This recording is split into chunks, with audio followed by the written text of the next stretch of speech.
Hello friends, इस video में हम लोग आईआईटी एडवांस 2022 का एक क्वेश्चन डिस्कस करने वाले हैं डिफरेंशियल इक्वेशन चैप्टर का। ये बहुत ही अच्छा सा क्वेश्चन है।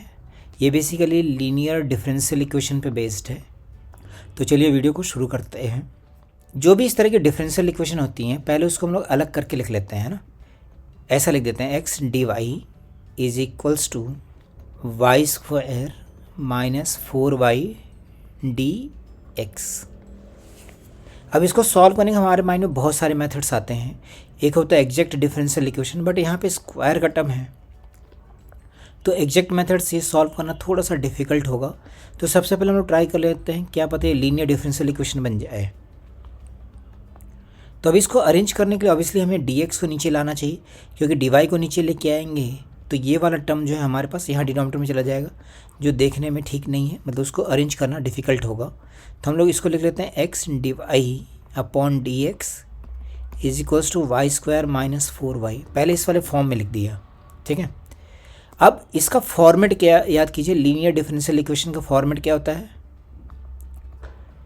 जो इस फॉर्म में होता है। तो इसको लिखते हैं हम लोग dy by d x plus P into y equals to Q. अब यहाँ पे आपको ध्यान रखना है कि y की पावर 1 होती है, ये कन्फर्म है। और p q क्या होते हैं, p and q are functions of x only, this are only function of x और कांस्टेंट, ठीक ना। तो इसका डिफरेंस इंटीग्रेटिंग फैक्टर क्या हो जाता है, इंटीग्रेटिंग फैक्टर होता है e raise to P d x, ये इसका इंटीग्रेटिंग फैक्टर होता है। तो इसका सॉल्यूशन क्या हो जाता है, इसका सॉल्यूशन हो जाता है हमारे पास y into integrating factor is equals to q into integrating factor integration into d x. तो बस आपको ये तो फॉर्मूला है लीनियर डिफरेंशियल इक्वेशन का, ये आपको ध्यान में रखना है इस क्वेश्चन को सॉल्व करते समय। चलिए अब क्वेश्चन में आगे बढ़ें। तो पहले हम इस वाले फॉर्म में कन्वर्ट करने के लिए ट्राई करेंगे, ठीक है। एक्स से डिवाइड कर लिया तो यहाँ आएगा dy by d x plus 4 upon x into y is equals to y square by x. But ये तो इस फॉर्म में नहीं आया, तो क्या करेंगे हम लोग, ये हमारे पास कन्वर्ट हो गया है reducible to linear differential equation में। तो वाई स्क्वायर से पूरे इक्वेशन को डिवाइड कर देते हैं, then what we get 1 upon y square divide by d x. अभी आप समझ जाएंगे क्या कर रहे हैं हम लोग, 4 upon x into 1 upon y is equals to 1 upon x. अब ऐसे क्वेश्चन को लीनियर में कन्वर्ट करने के लिए सब्स्टिट्यूशन करना पड़ेगा। हमने यहाँ पे सपोज कर लिया 1 upon y equals to t, so that y और t, मतलब यहाँ पे y की जगह पे t दिखाई दे। इसको डिफ्रेंशिएट किया तो -1 upon y square divide by d x की वैल्यू कितनी हो जाएगी, dt by d x, x के रिस्पेक्ट में डिफ्रेंशिएट कर दिया। अब आप देखिए ये जो क्वांटिटी है वो यहाँ पे रिप्लेस हो जाएगी, बस यही इंपॉर्टेंट पार्ट होता है इसका। तो इसको रिप्लेस करते हैं तो आएगा minus d t upon d x, और यहाँ आ जाएगा 4 upon x into t is equals to 1 upon x. अब आपने देखा ना फ्रेंड्स, वो इसी फॉर्म में कन्वर्ट हो गया है।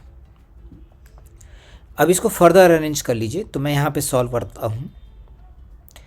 तो आएगा d t by d x minus 4 upon x into t is equals to -1 upon x.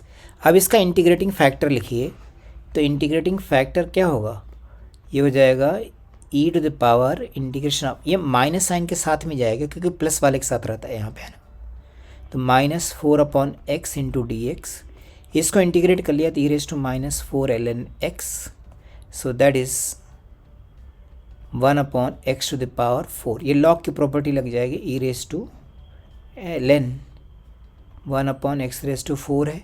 तो लॉग का फॉर्मूला क्या होता है, a to the power log of n base a is n। तो अगर ये दोनों जगह बेस सेम हो जाता तो नंबर n के इक्वल हो जाता, वैसे यहाँ भी लिखा हुआ है।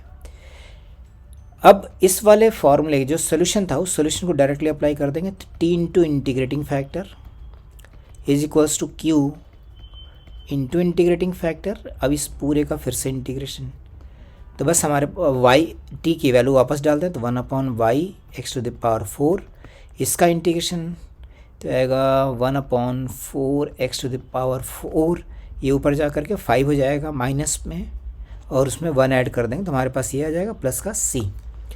ये हमारे पास फाइनल डिफरेंशियल इक्वेशन बन गई। तो यहाँ से पहले तो आपको c की वैल्यू निकालने के लिए कुछ कंडीशन दे रखी, ये दे रखा है ना। इसका मतलब हो गया कि जब x की वैल्यू 1 है तो y की वैल्यू कितनी होनी चाहिए, 2 होनी चाहिए। तो यहाँ पे वैल्यू डाल दें तो आएगा 1/2 is equals to 1/4 plus c। तो यहाँ से c की वैल्यू कितनी पता लगी, 1/4 है ना। अब ये वैल्यू यहाँ डाल दीजिए तो 1/y is equals to 1/4 plus c की वैल्यू डाल दीजिए 1/4 x⁴ हो गया। अब ये निकालने के लिए क्या कह रहा है, y√2 है ना। तो x की जगह √2 डाल देते हैं यहाँ पे। तो 1/y√2 is equals to 1 plus √2⁴ divided by 4, that is 5/4। तो हमारे पास फाइनली वैल्यू क्या मिलेगी, यहाँ से वैल्यू मिल गई y√2 इज इक्वल्स टू 4/5। तो 10 टाइम्स y√2 की वैल्यू कितनी हो जाएगी, ये हो जाएगी हमारे पास 8। यही आंसर है। तो आपने देखा ना फ्रेंड्स, ये एडवांस का क्वेश्चन बहुत ज़्यादा टफ नहीं है। इस क्वेश्चन को एग्ज़ाम में हम लोग 2 से 3 मिनट में इजीली सॉल्व कर सकते हैं अगर आपको कॉन्सेप्ट्स क्लियर हैं तो। आई होप आपको समझ में आया होगा। कोई भी डाउट रहे तो उसको आप कमेंट बॉक्स में ज़रूर लिखें। Okay, thank you friends.